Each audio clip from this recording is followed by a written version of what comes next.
ওয়েবসাইটে রেজিস্ট্রেশন করার প্রসেসটা দেখাবো। সো প্রথমে আমাদের যে ওয়েবসাইটটা আছে আই এডুকেশন, এটা তোমরা গুগলে যে ব্রাউজার আছে ক্রোম ব্রাউজার, সেই ব্রাউজারে গিয়ে সার্চ করবে আই এডুকেশন।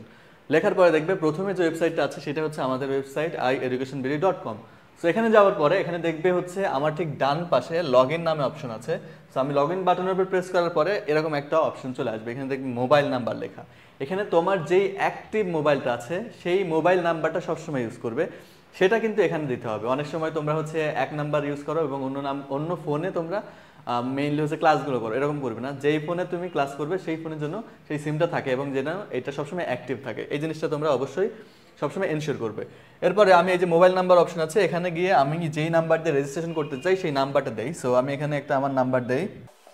সো আমি নাম্বার দিলাম, দিয়ে হচ্ছে আমি এখন পরবর্তী বাটনে প্রেস করব।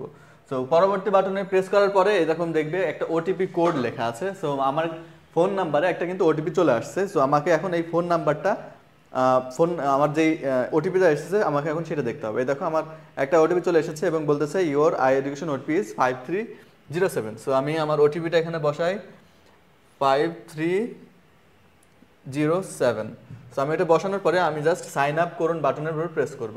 সাইন আপ করুন বাটনের উপর প্রেস করার পরে কিন্তু আমার কাছে একটা ফর্ম চলে আসবে এবং এই ফর্মের মধ্যে কিছু ইনফরমেশন আমার কাছ থেকে চাইবে। সো আমাকে এটা কিন্তু ভালোভাবে একটু কনসার্নড ওয়েতে আমাকে এটা ফিল আপ করতে হবে।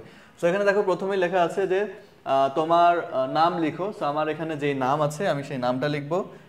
মনে করো আমার নাম হচ্ছে এমডি উজ্জ্বল হোসেন। সো আমি এমডি উজ্জ্বল হোসেন লিখলাম। লেখার পরে আমার হচ্ছে যে লিঙ্গ বলেছে আমি ছেড়ে দিলাম। তারপরে তোমার কলেজের নাম লিখে সিলেক্ট করো। এখানে আমার কলেজের যে নাম আছে সেই নামটা লিখি। আমি মনে করো আমার কলেজ হচ্ছে গভর্নমেন্ট BL কলেজ, এটা লিখলাম। লেখার পরে আমি যদি আমার এখানে দেখো এই জায়গায় কিন্তু অনেকগুলো কলেজের নাম দেওয়া আছে, এর মধ্যে যদি আমার কোনো কলেজ না থাকে তাহলে এটাকে জাস্ট ইগনোর করে আমার পরবর্তীতে অপশন যেগুলো আছে সেখানে চলে যাব। এরপর বলছে যে তোমার এইচএসসি ব্যাচ সিলেক্ট করো। সো আমার এখান থেকে এইচএসসি ব্যাচ আমার হচ্ছে 2020। সো আমি এই 2020 সিলেক্ট করলাম। এবার হচ্ছে পাসওয়ার্ড দাও।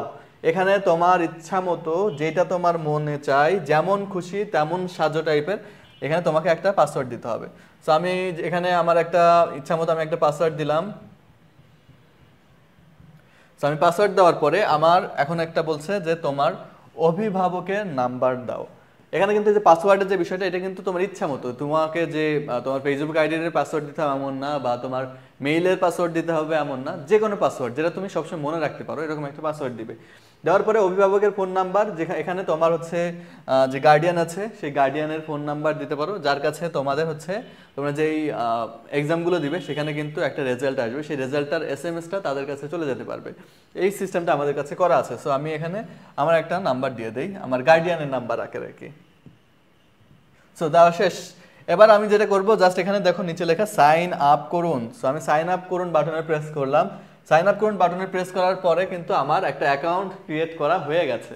এবং আমি যদি এই দেখো আমি যদি কোনো কোর্সের মধ্যে থাকি আমার কিন্তু একটা রোল নাম্বার দিয়ে দিবে। এবং প্রোফাইলের ভিতরে দেখবে আমার অ্যাবাউট সেকশনে কিন্তু আমার অ্যাকাউন্টের ফুল ইনফরমেশন সব কিছু দেওয়া আছে। এই প্রসেস ফলো করো, তোমরা আই এডুকেশনে যে কোনো একটা অ্যাকাউন্ট ইজিলি ক্রিয়েট করে ফেলতে পারবে।